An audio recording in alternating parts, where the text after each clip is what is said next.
a los hidalgos y después con mucho honor. No lo han escrito aquí, pero desde luego es un ilustrísimo miembro de esta Real Asociación de Hidalgos de España. Bien, me han encargado que haga el relato de un premio de historia, que es el único que existe a nivel internacional y en el que tuve una actividad muy notoria. Cuando se proclamó rey a don Juan Carlos I, las órdenes de Santiago, Calatrava, Alcántara y Montesa estaban a punto de extinguirse. Habían transcurrido ya 44 años desde que Alfonso XIII, que era su gran maestre, abandonara España. Y quedaban, como es por ese tiempo tan largo, quedaban muy pocos caballeros y ninguno joven. El conde de Barcelona, que conservaba en la retina la figura de su padre con las 4 cruces bordadas en el bolsillo interior de sus chaquetas, fue nombrado por su hijo presidente del Real Consejo, para significar el alto precio que le merecían esas instituciones, y fue el gran impulsor del renacer de las órdenes españolas. En 1982 tuvo lugar el primer cruzamiento y a partir de esa fecha fueron llegando expedientes y con ellos los caballeros con sus hábitos. En 1987 el príncipe de Asturias, luego Felipe VI, se cruzó en la Orden de Santiago, atestiguando así el resurgir de las órdenes. En los 90 las filas se habían nutrido. El número de caballeros alcanzaba unas cifras muy parecidas a las que hubiera a principios del siglo, y las órdenes eran una realidad viva. Pero su presencia en la sociedad era escasa, era muy limitada, ya que habían perdido sus bienes en las expropiaciones sin contrapartida de las dos repúblicas y porque sus miembros o eran de avanzada edad y poco activos, o bien eran tan jóvenes que toda su energía estaba dirigida a consolidar su familia. Había 2 realidades: el Hospital de Cuenca, para los ancianos de esa localidad, y la selva amazónica del Perú, donde se habían inaugurado unas escuelas que empezaban a dar su fruto. Pero había que buscar algo que con los medios existentes pudiera impactar en la sociedad. La historia, en la que las órdenes eran tan ricas, inexplicablemente no estaba valorada y no existía premio alguno que la reconociera internacionalmente. Clio, su musa, había sido abandonada. Pensé entonces que Santiago, Calatrava, Alcántara y Montesa, que nacieron en el siglo XIII y que eran instituciones de las más antiguas del continente, estaban más que justificadas para instituir un premio que versara sobre el acontecer de los hombres. Debía ser universal y, para obviar imprudencias políticas u oportunistas, dirigido a los profesionales de la historia que la entendían como una ciencia. Expuse mi idea al presidente del Real Consejo y a su majestad, encontrando una acogida calurosa. Sin embargo, el jefe de la Casa del Rey puso inconvenientes aduciendo que el nuevo premio podía entorpecer la marcha de los premios Príncipe de Asturias. Y esa postura hizo adormecer mi idea, pero como creía en ella, cuando hubo mudanzas, repetí presentarla.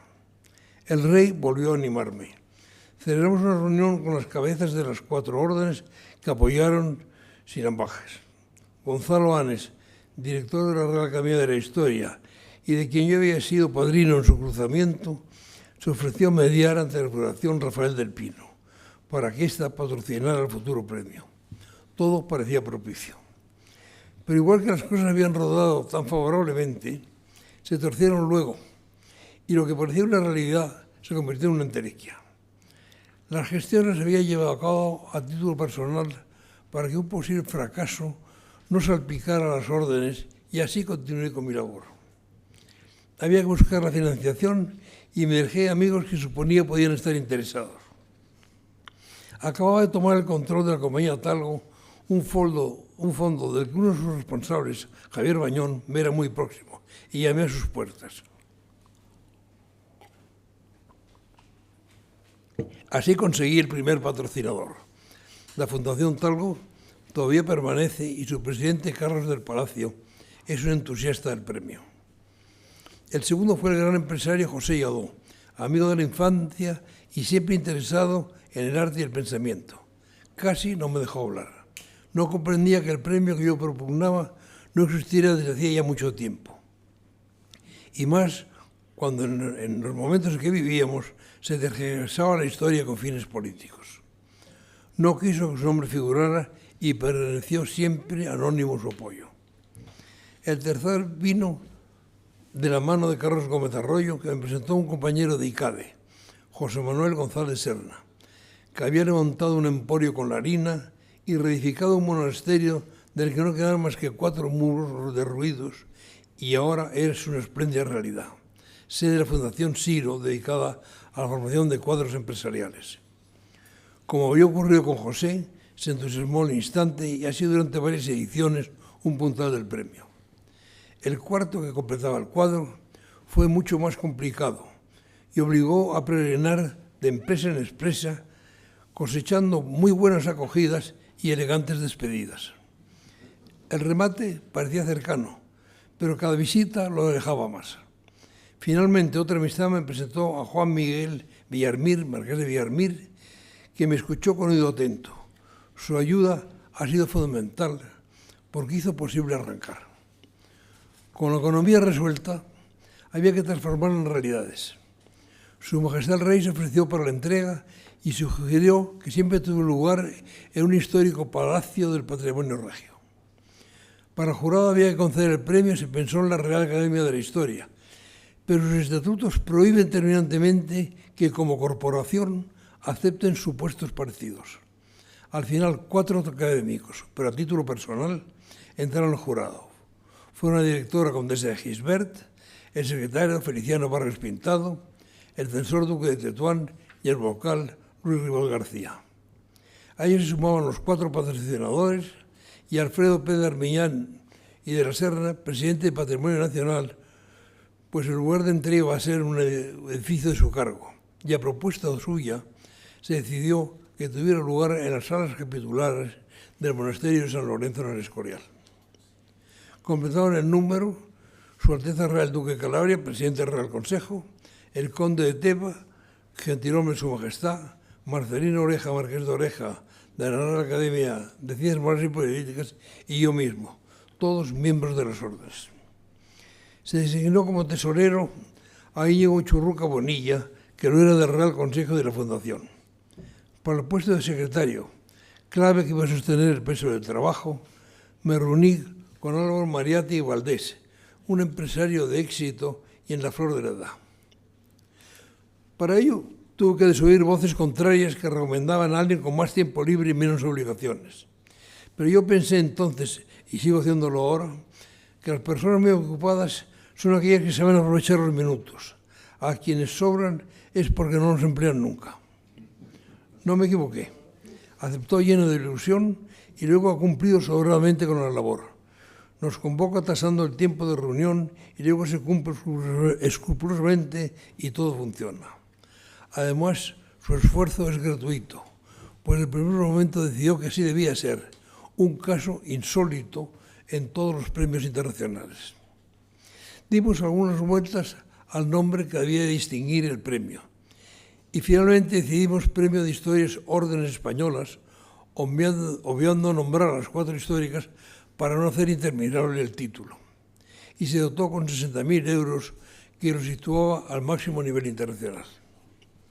La medalla que distinguiera a los premiados se le encargó a la Real Casa de la Moneda, que hizo el diseño con las 4 cruces y la oficializó con el cuño de la ceca en Madrid, añadiendo historia a la historia. El jurado se reunió varias veces para establecer el reglamento y pulir detalles, decidiéndose que la elección seguiría el sistema de concurso, reduciendo en cada votación el número de candidatos hasta quedar 2 para la última. La reunión del jurado tuvo lugar el 11 de abril del 2018, quedando nombrado el excelentísimo señor don John Elliot, presentado por la Universidad de Oxford, por su relevante trabajo de investigación histórica, por el rigor demostrado en la documentación y la importancia de sus conclusiones. Se habían presentado 25 candidaturas por 30 universidades de todo el mundo. Yo me trasladé a Oxford para dar calor humano a la notificación y pude disfrutar de la acogida de Eliot en su Santa Santorum. Es una antigua, porque era muerto, una antigua construcción rural, un cottage, repleta de vocaciones hispanas, con algún cuadro de mérito y libros, muchos y buenos libros. Terminamos tomando el té en el invernadero con su mujer, rodeada de plantas y flores, y como estamos en Inglaterra, viendo caer la lluvia. La entrega se verificó el 25 de mayo en Escorial, el edificio más emblemático de la monarquía hispánica y con su majestad el rey Felipe VI presidiendo. El duque de Calabria se encargó de la laudación, agradeció el apoyo de la corona, explicó que se trataba de un premio único en su género, que distingue a quienes han dedicado su vida a esa pieza clave del conocimiento que es la historia, donde se forja el mañana con la enseñanza del pasado. Y para definir la obra de Eliot, basada en la verdad de los documentos, recordó las palabras del duque de Iger en su discurso al Real Consejo en 1798. Ciencia sin verdad es ignorancia. Hombría de bien sin verdad es quimera. Virtud sin verdad es hipocresía.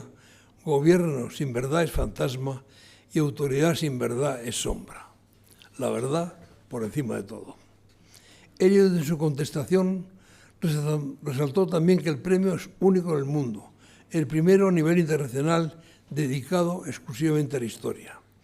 La creación de este galardón es un reconocimiento destacado en el mundo académico, con la importancia de tener importantes repercusiones en otros ámbitos. Luego señaló que las órdenes militares, esas grandes instituciones de la Edad Media, todavía tienen su razón de ser y son capaces de adaptarse con imaginación a los retos del mundo actual. A continuación desarrolló su visión de la historia, coincidente con lo que propugna el Premio de Historia Órdenes Españolas. Más que nunca, hoy hace falta una visión que abarque tanto el pasado como el futuro. Esta visión es la que proporciona la historia bien hecha y no deformada por mitos perniciosos ni manipulada por ideólogos y oportunistas. El pasado contiene todavía algo que puede instruir el presente. Cerró el acto Su Majestad, quien señaló: pues si las órdenes patrimonio histórico de España desde hace 9 siglos actualizan día a día su vocación de servicio, es coherente con su identidad y con sus principios que lo van impulsando el mejor conocimiento de nuestra historia común. En la segunda edición entró como patrocinadora para suplir la baja de José Lladó, gravemente afectado por un ictus, Su Alteza Real doña Teresa de Borbón y Borbón, amante de la historia ella misma. Se fueron cumpliendo los protocolos y el 14 de marzo del 2019, en el Salón del Príncipe de Palacio Real, tuvo la reunión del jurado para designar el gobernador entre los 17 candidatos presentados. El galardonado por unanimidad fue el único caso en que ha habido unanimidad. Fue el excelentísimo señor don Miguel Ángel Ladero Quesada, académico de la historia presentado por la Universidad de Cádiz, catedrático en las universidades de La Laguna, Sevilla y Madrid. Premio Nacional de Historia en 1994, una ingente obra docente y escrita sobre la Edad Media europea y española. Las salas capitulares del Monasterio del Escorial y el San Mauricio del Greco volvieron a acoger la entrega, que esta vez estuvo presidida por el rey Juan Carlos I. Su Alteza Real Duque de Calabria pronunció la laudación, resaltando la labor universitaria y de investigación a lo largo de los 53 libros publicados, en los que destacó La España de los Reyes Católicos, Europa medieval y mundo islámico y Tinieblas y claridades de la Edad Media.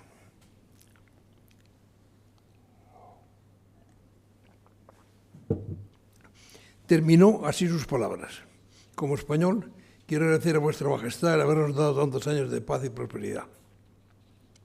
El profesor Ladero, después de los agradecimientos de rigor, citó a los profesores Luis Suárez y Antonio Romeo de Armas y a su padre Miguel Ladero Sánchez.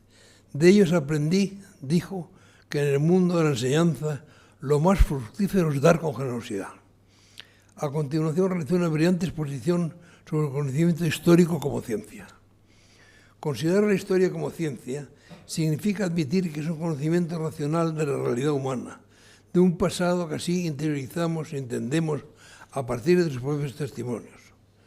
Luego recordó, los historiadores actuales tienen que seguir siendo narradores, aunque tenidos al rigor en la búsqueda de lo verídico, y tienen que hacerlo con calidad literaria. La manipulación del conocimiento histórico y la construcción de pasados inexistentes o falseados para aumentar con ellos en pro de tal o cual propuesta política carece de sentido, porque la historia solo cabe acudir como fuente de saberes que tal vez ayuden a conocer y resolver mejor los problemas de hoy. El Rey Padre cerró el acto diciendo: os agradezco de corazón el cariño con que me habéis recibido y sabéis que podréis contar siempre con mi apoyo y cercanía. La tercera edición iba a estar marcada por una pandemia que asoló el mundo, como había ocurrido con la gripe del 18, que entonces se llamó española porque nuestro país, neutral en una contienda universal, se preocupó mucho por la epidemia y sus efectos, más sobre todo que otras naciones cuyas bajas eran producto también de la guerra. La realidad es que vino de Estados Unidos y la trajeron a Europa los expedicionarios americanos. Esta vez la nueva pandemia surgió en la hermética China e inundó a todos los continentes. Son las ventajas de la globalización. España y los españoles quedaron encerrados en sus domicilios por imperativo gubernamental y se trastornó la vida del país. El Premio de Historia de las Órdenes Españoles no fue una excepción, y ante esta situación tan anómala, la dirección decidió ampliar la convocatoria hasta el año 2021, en el que pudo finalmente reunirse el jurado. Hubo movimiento entre sus miembros al relevarse la presidencia y patrimonio nacional, que pasó a ocupar María de los Llanos Castellanos. Entró como patrocinador la Fundación Ramón Areces, que considera el conocimiento una necesidad de la sociedad actual. Impulsada por el entusiasmo de Marta Álvarez de Will, su presidenta, y del Grupo Corte Inglés. Y el director Raimundo Pérez Fernández formó parte del jurado. Esta es una colaboración que perdura. El Grupo Viravalles, interesado en el desarrollo cultural, también se incorporó, y con él José Miguel Isidro. Y por último, Micaela Valdés Ozores, doctora en Historia y correspondiente de la Real Academia de la Historia, especialista en el siglo XVIII y XIX, llevada por su amor a la ciencia histórica, se unió al premio como patrocinadora. El jurado se reunió, como ya esta edición, en Palacio Real y designó entre las 31 candidaturas al mexicano excelentísimo señor don Enrique Krause, presentado por la Universidad Nacional Autónoma de México.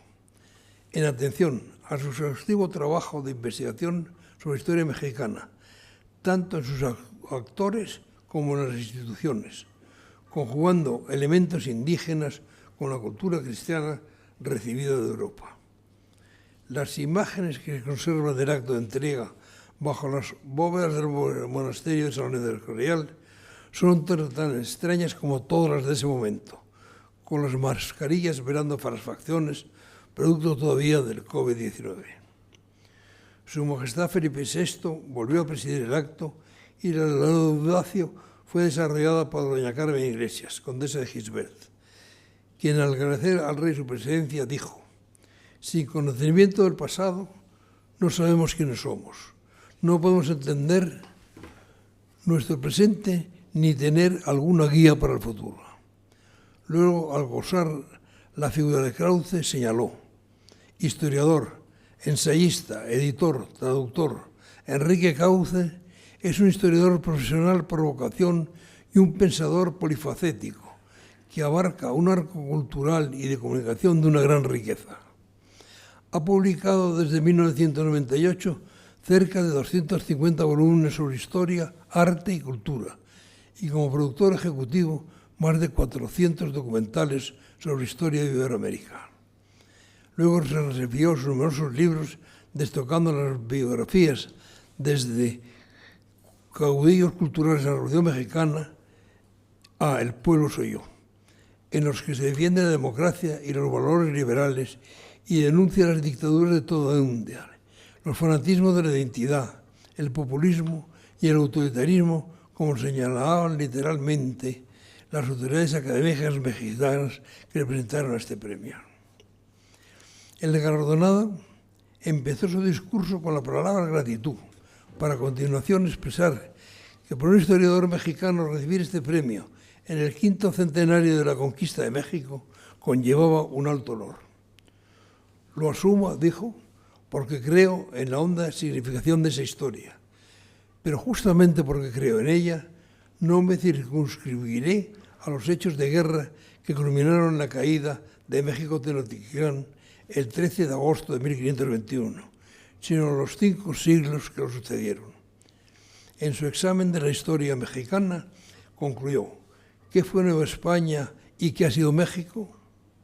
Un crisol, no un mosaico ni una tela desgarrada, un crisol, una construcción cultural que, como las catedrales, llevó siglos a edificar. Así nació el mestizaje, que algunos niegan, demeritan o relativizan, y que sin duda no es lo mismo en todo el territorio, pero yo considero el mejor legado de Nueva España a México.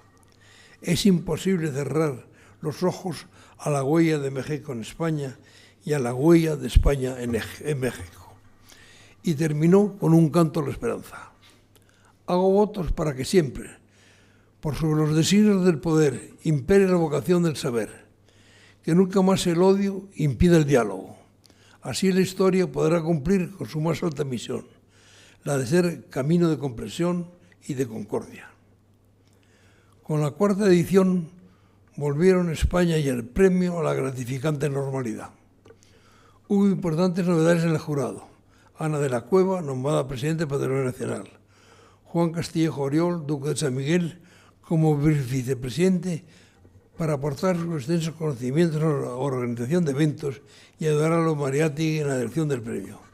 Carmen Sanzayán, de la Real Academia de la Historia. Y Manuel Pardo de Vera y Díaz, que aquí nos acompaña, presidente de la Real Asociación de Hidalgos de España, institución que llegaba como patrocinadora, contribuyendo con su entusiasmo por España y su historia y con su especial experiencia en el campo de los estudios nobiliarios. Por último, el historiador Enrique Krause, último galardonado, que como marcan los estatutos forma siempre parte del jurado. El 6 de abril del 22 se reunió al completo el jurado eligiendo entre 18 candidaturas a la Santísima Señora doña Carmen Iglesias Cano, condesa de Gisbert, directora de la Real Academia de la Historia y miembro del número de la Real Academia Española. Estaba presentada por la Fundación Universitaria Española. De nuevo, la austera belleza del granito escuyalense volvió a contemplar el acto de entrega del Premio de Historia de Órdenes Españolas y fue Su Majestad la Reina Doña Sofía quien presidió la ceremonia. El secretario de la docta corporación, Feliciano Barrios Pintado, en su laudacio, empezó recitando la relación de los primados: John Eliot, Miguel Ángel Ladero, Enrique Krause y Carmen Iglesias. Solo mencionar sus nombres nos mueve a la admiración. Creo que con ellos el jurado acertó plenamente, para a continuación detenerse en los méritos de la condesa de Gisbert. Su dedicación preferente ha sido la historia de las ideas políticas, extendiéndose a la historia política en su concepto más general y al ensayo sobre los temas permanentes de la historia de España. Autora de 200 publicaciones, de las que 14 son libros. Al hablar de galardones, hizo hincapié en el premio Miguel Ángel Blanco, significada desde un primer momento en la lucha terrorista y en el apoyo a las víctimas, ha propugnado siempre el lema del premio: la unidad a ti de vida. La condesa Gisbert empezó citando a Cervantes. Entre los pecados que los hombres cometen, algunos dicen que es la soberbia. Yo digo que es el desagradecimiento. Y después de rendir su voluntad a la Reina Doña Sofía, el Real Consejo de las Órdenes entró a comentar la llamada Leyenda Negra de España. Historiadores y escritores españoles y americanos están publicando, sin grandes alaracas, pero con objetividad equilibrada, la verdad de los hechos. Solo la monarquía hispánica protegió a los pueblos indios y solo el mundo hispánico puede estar orgulloso de un mestizaje que señalaban, entre otros, Carlos Fuentes, John Eliot o León Portilla. Y no solo biológico, sino un proceso cultural, recíproco y enriquecedor por ambas partes. Siempre han sido las fronteras hispanas fronteras de inclusión, dejó dicho Eliot, frente a las fronteras de exclusión de los anglosajones. Luego comentó la tendencia actual a manipular la historia. En esta reescritura de la historia, incluso en la historia contemporánea, ante testigos que la vivieron, y en esa reescritura manipulada del pasado, se sustituyen los hechos por las suposiciones, y entonces no hay más remedio que salir corriendo.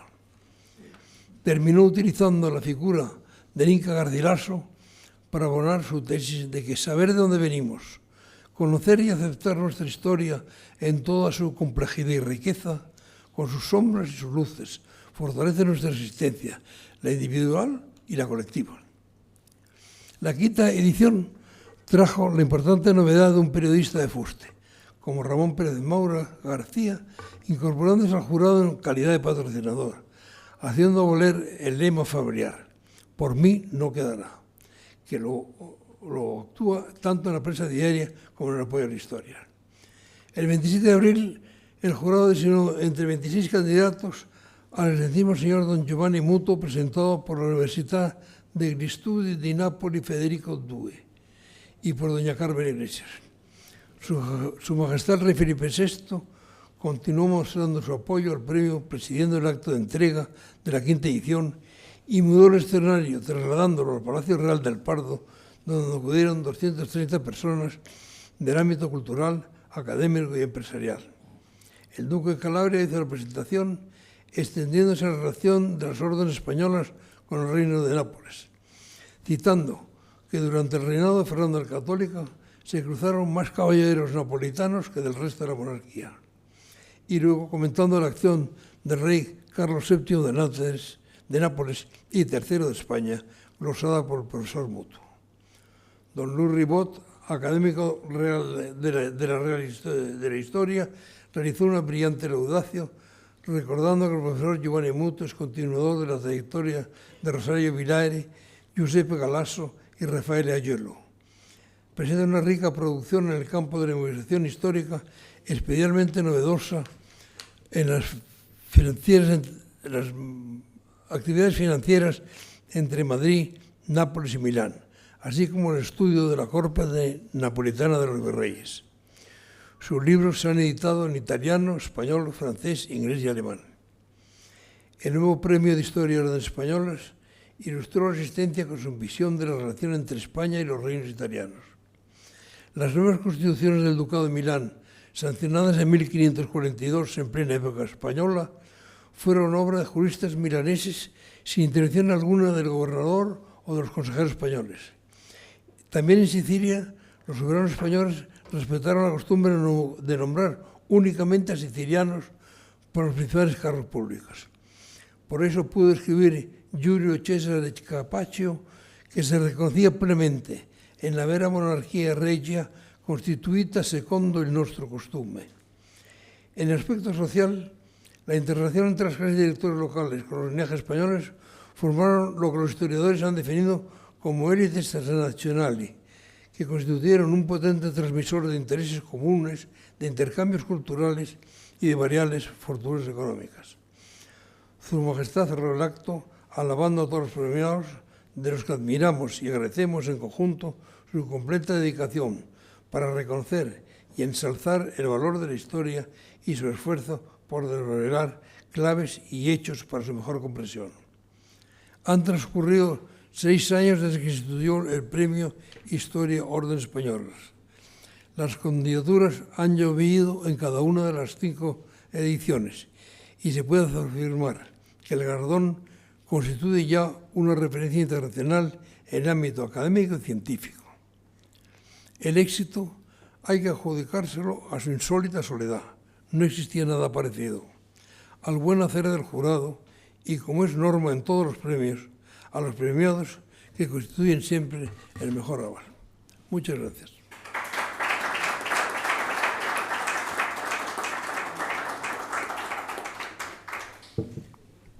Se Si alguien quiere hacer algún comentario en un par de minutos, puede hacerlo o preguntar algo si quiere. Si no, pues muchísimas gracias, Íñigo, y además tienes un cronómetro en la cabeza, ¿eh? Porque has sido al segundo. Muchas gracias. Hay que ser obediente.